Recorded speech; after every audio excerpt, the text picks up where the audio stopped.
Hi everybody, welcome to Sprague Woodturning. My name is Jim.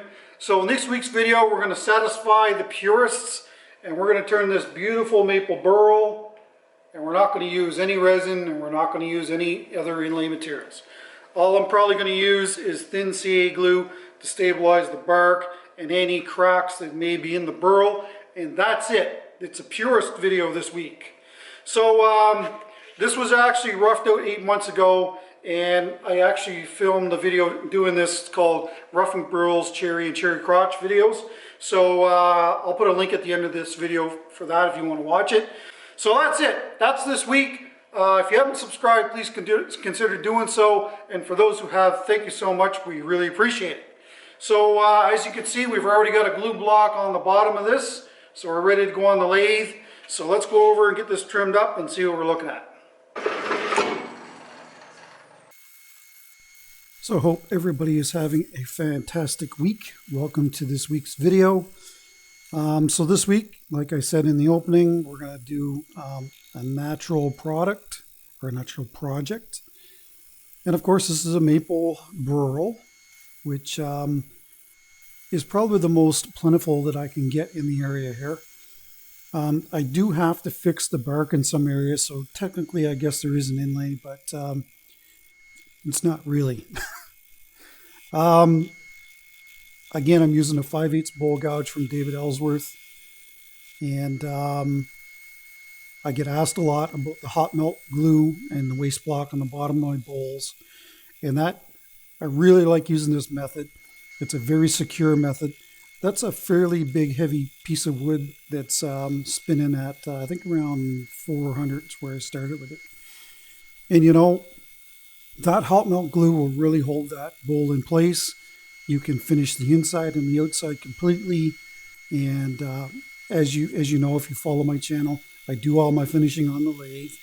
And I just really think that this is a good method to do this. So that's why I do it.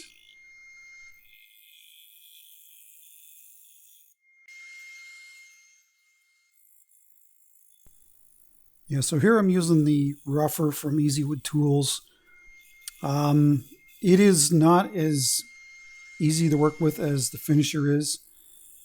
And you'll see that I switched to the finisher here very shortly. This is a very deep bowl. Trying to keep my right hand away from those wings that are flying around. That's not fun if you ever hit your hand on that. Here's the finisher, and it's not as aggressive to use, and it's actually a lot easier to use, I find.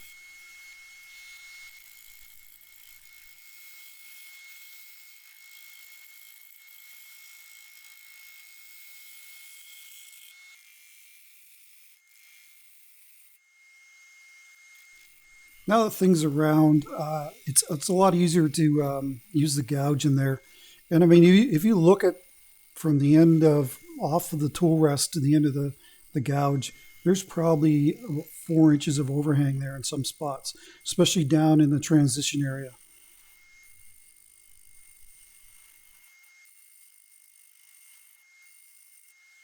Okay, so what I've done here is this is actually bark from the burl itself, and there are areas on this burl where the bark has pulled away from the burl, and what we're going to do is just use this material to kind of backfill it. I'll push down on the bark as much as I can before I use the CA glue, and this is, you know, your natural material, and that'll help fill any of those voids. And again, I just used a hammer and smashed it all up. It was in bigger chunks before this. So there's a real good area there.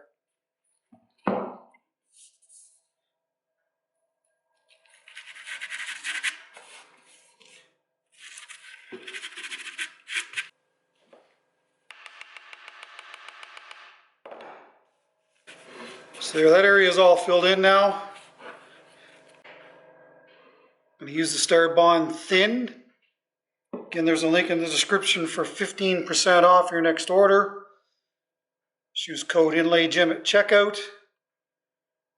We'll go around and we'll fill in any of these areas where the bark is missing.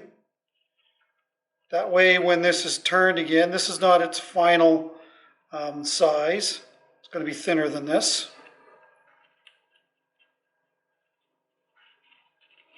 Anyway, I'm going to harden up all this bark in any of these areas where it's loose with this thin CA glue. All along it.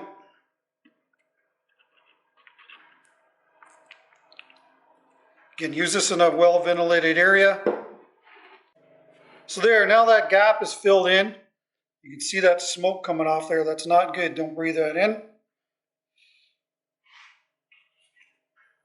And you just keep doing this until you've got all the areas filled in that you want.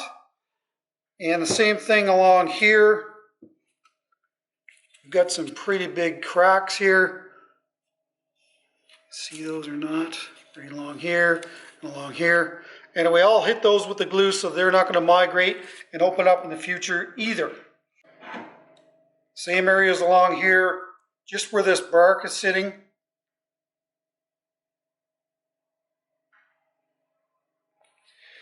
And that will certainly give the bark some structure. Now I'm going to try to not use the accelerator here, but if I do, I'll spray it from a long distance away. I'm worried about if you hit this with the accelerator and it cures too fast, you're going to get bubbles and air and that kind of stuff in it. So we don't want that to happen. So anyway, I'm just going to go around this thing, fill it in where I see issues. And yeah, you may have to do this 2 or 3 times, but I think it's well worth doing. Alternatively, what you could also use is coffee grinds. I've been using this as a natural inlay material for many years. And so if I don't have enough bark, as you can see, it's not far off the same color. So if I don't have enough bark, or maybe I'll mix it together.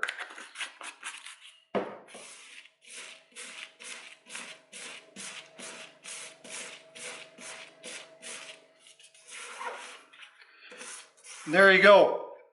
That looks exactly like real bark. Anyway, I'll do this whole thing and then we'll trim it again and get sanding. I guess I should show this. So here's an area that doesn't have any bark. Now this is dark and that's fine. What you can do is if you have actually a piece of the bark, a large enough piece, you could probably shape it and stick it on here, and in the end you'd never know it was there. The only person that'll know that it's there is you. What you can also do is just take these bark bits and drop it on there. Again, this is thin CA, and I don't care where this glue is flowing to. This is going to be all trimmed up again anyway.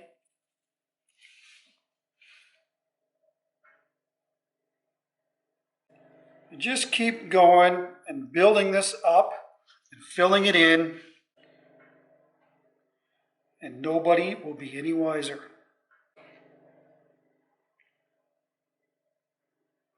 Sure looks like bark to me. So anyway, when somebody picks this up and looks at it, that's not going to be the first thing they look at and go, oh, that's been replaced. They probably would never even notice. And the cracks that are on the bottom, I've just filled those again with the clear glue. And by the way, I used just probably a little over an ounce of glue if you're curious. So in my shop tour video, I said that I was looking to upgrade my grinder setup. And this is what I've decided to go with. This is the Rikon slow speed grinder, the 8-inch model.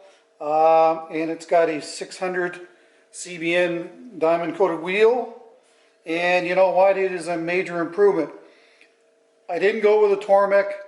The main reason for that is because in the shop in the wintertime here, at night times, it gets really, really cold. Not so much freezing, but you know, really, really cold. But I am always worried about something that may freeze out here. So if you've got something that's sitting in a bath of water, like the Tormek does with the wheel, that could be an issue.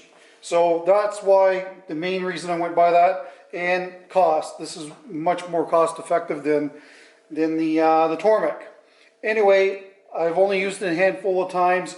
So far, it's awesome. The only thing I don't like about it is this useless light. It doesn't do anything.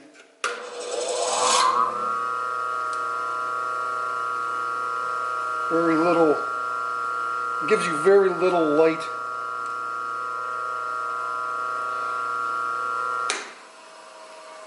That's alright, I've got another light mounted over top of it that I shine down on it anyway.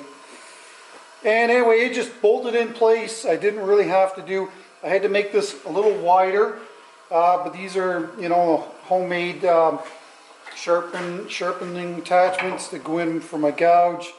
And anyway, it all bolted up fine. I didn't have to put any razor blocks on it or anything like that, so that's good. So that's a major improvement over the 6-inch DeWalt that I had. If I think about it, I will put a link in the description below to where I get this from. I got it from Lee Valley here in Canada. So anyway, let's get back to turning.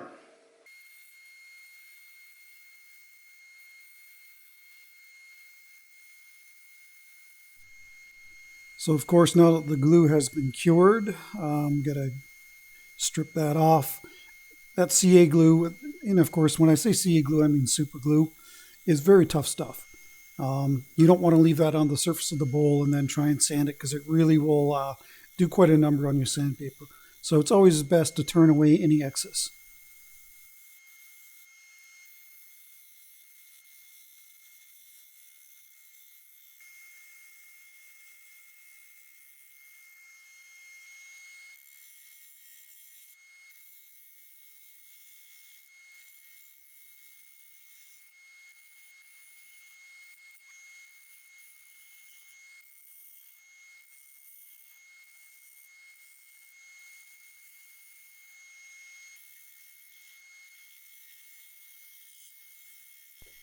And because this is a burl, you can actually put the gouge right on its side.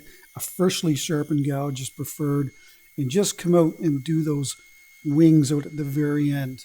And you know, it's essentially being used as a scraper, very similar to what easywood tools scrapers doing here.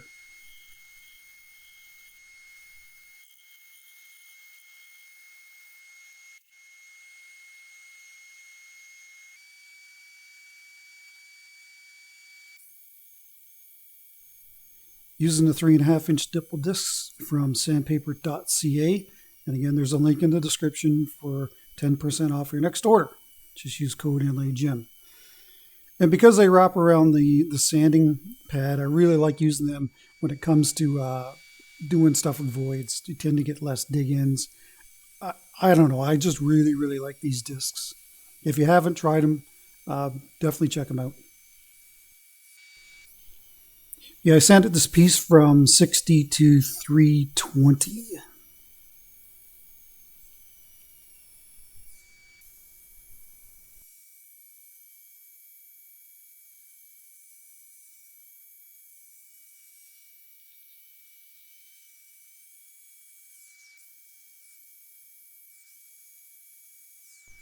And of course, the last step is to break the edge so there's no sharp edges.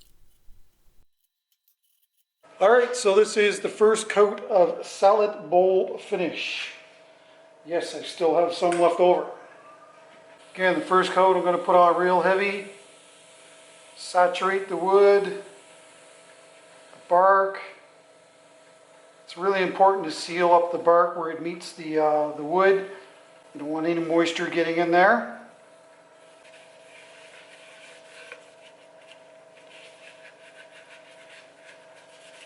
I just saturate the bark, even in the voids. It's definitely important to do that.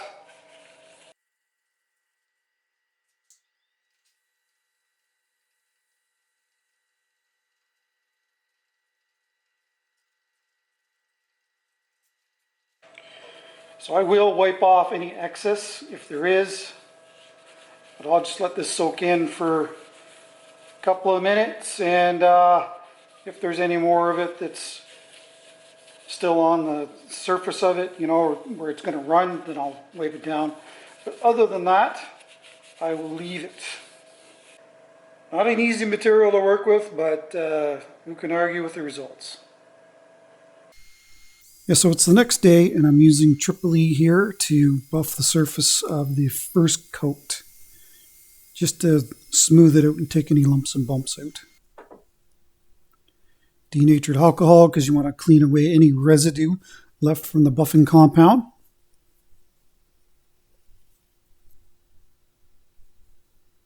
And there's the second coat finish. After that coat has dried, now we're back again with the Triple E buffing compound from the BL buffing system. And if I got some troubled areas, I'll lock the headstock and just do those with the buffing compound and then run the lathe again. I didn't show it there. And of course, denatured alcohol to clean the surface prior to the next coat. Okay, so this is the last coat of salad bowl finish by General Finishes.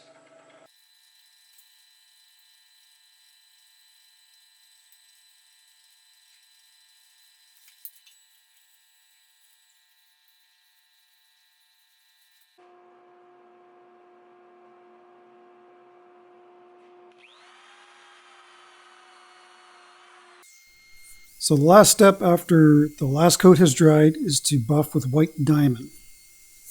And again, this is the BL buffing system. And now I'm just getting ready to part the piece off the lathe.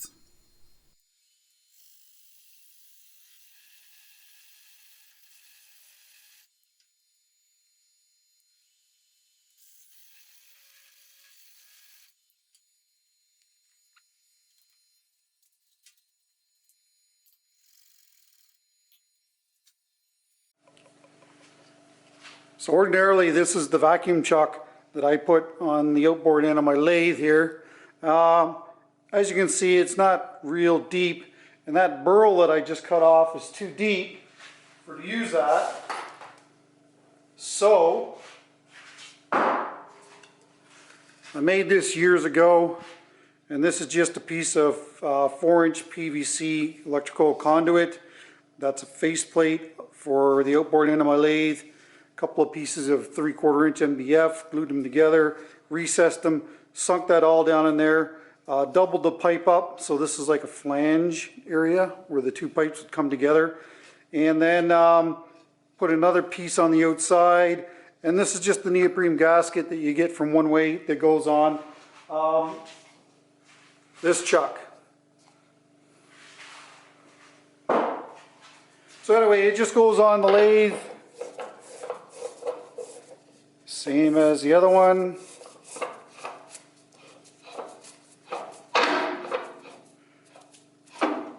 Now, as you can see, it gives quite a bit of depth. One way does have a bigger diameter one, and I should probably look into buying that. Of course, the bigger the diameter, the more that'll push the bowl off of the headstock area. So anyway, there's many ways to do it. This is just the simple, quick and easy way that I did it, and in 8 years it hasn't failed, so let's hope it doesn't in the future.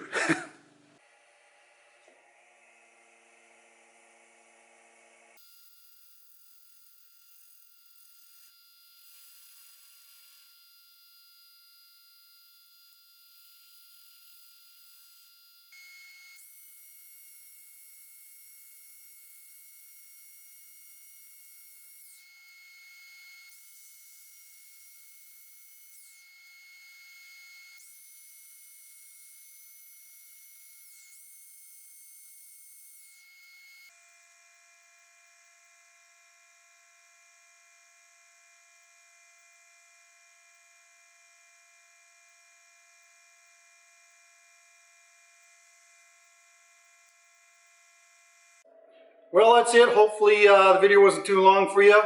We're again here for a last little look. Again, this is this is maple burl. And it has got a ton of character in it. Looks like on the inside, it's really shiny, so it's hard to it's hard to take video of. There's the bottom. Again, 3 coats of salad bowl finish by General Finishes. Yes, I still have some. I've still actually got another can or more of it left. So I'm doing roughing out right now, so I'm not really doing a whole lot of finished products. So it's going to take me a while to burn through that. Anyway, I said there was not going to be any inlays. I guess technically I kind of lied. So that coffee grinds and the bark is actually, I guess you could call it an inlay. It certainly is a natural inlay, and I challenge anybody. There's actually the area that was repaired at the very top. You know, I challenge anybody to pick this bowl up. You know that it's been repaired, but there's no way that you pick this bowl up, you'd look at it and go, oh, it's been fixed here, here, here, and there. It just blends in so well. Nobody would know any difference. You guys know because you watch me. 10 across, 8 high is what this ended up being. And you know, it's a very difficult thing to work with. A lot of swirly grain. You got to have really sharp tools to cut it clean. But I mean, look at the results. Truly a one-of-a-kind piece. So next week we're actually going to do a processing video. These are oddly popular on my channel. I think probably the reason for that is because there's not very many people doing processing videos. So I have a bunch of yellow birch burl that I need to process. So that's what we're going to do next week, and we're going to do some coring and all that good stuff. So that's next week. Don't forget about the links in the description below to Designer Epoxy, sandpaper.ca, and of course Starbond Adhesives. The discount codes are in the description below. And yeah, that's it. Yeah. Last little look. I'll put some photos up at the end like I always do. So I guess we're done. Anyway, take care, stay safe. Don't forget that thumbs up. Don't forget that bell. And we'll see you next week.